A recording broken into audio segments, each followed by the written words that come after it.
What a day for surprises. We found a lonely Toby waiting lonesomely at Tidmouth Station. He was near some empty coaches which seemed to have been evacuated. He seemed scared and was mumbling to himself repeatedly. We tried to approach him, but he kept reversing. Maybe this whole thing has taken a toll on him. I wouldn't be surprised. We examined the coaches, which were the red and cream fast passenger service ones that James was pulling earlier. Did he leave half his train behind? I don't recall seeing a break coach on his train, so it must have been the case. It also explains why there was so much luggage loose on the platform. We've decided to raid the station to see if any food was being stored in the offices. We found a few pastries inside of the station, but they were pretty stale. Either way, they tasted pretty good.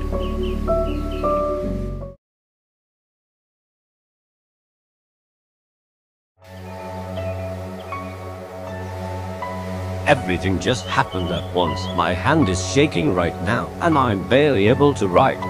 We wanted to ask Toby what happened to him when the blast happened. He seemed petrified, but also on the verge of tears.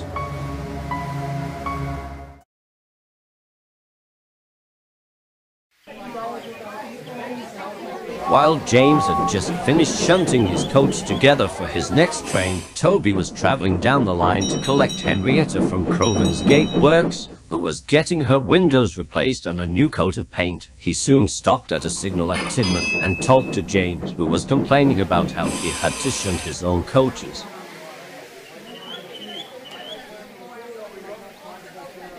Then the sirens blared loud and long, and the sight of the explosion lit up the sky and caused their ears to ring.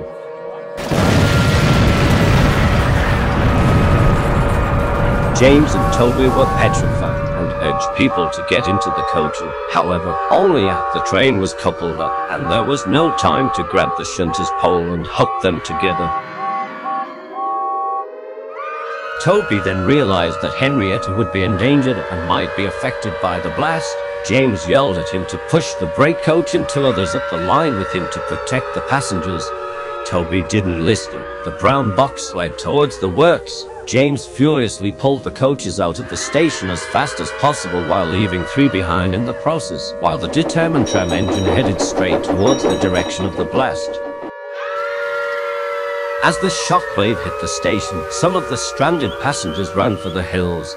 Others stayed in the station. They've all left by now, but it explains why the interiors of the offices are completely trashed.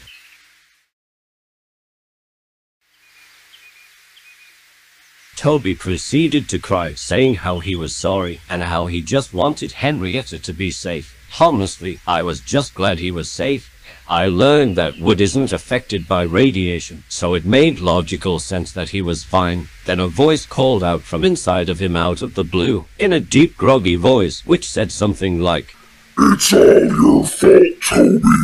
You were greedy and made them suffer." We peeked inside, and what we saw was horrifying.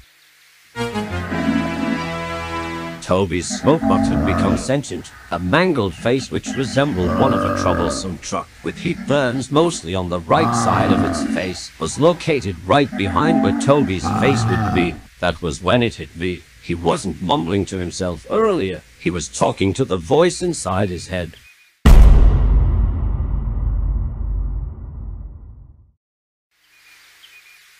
After waiting around for a bit longer, we decided to head on back down the line. We did not want to risk Toby or Fireface getting injured, so Edward and I conceived a plan for us to pull him down the line.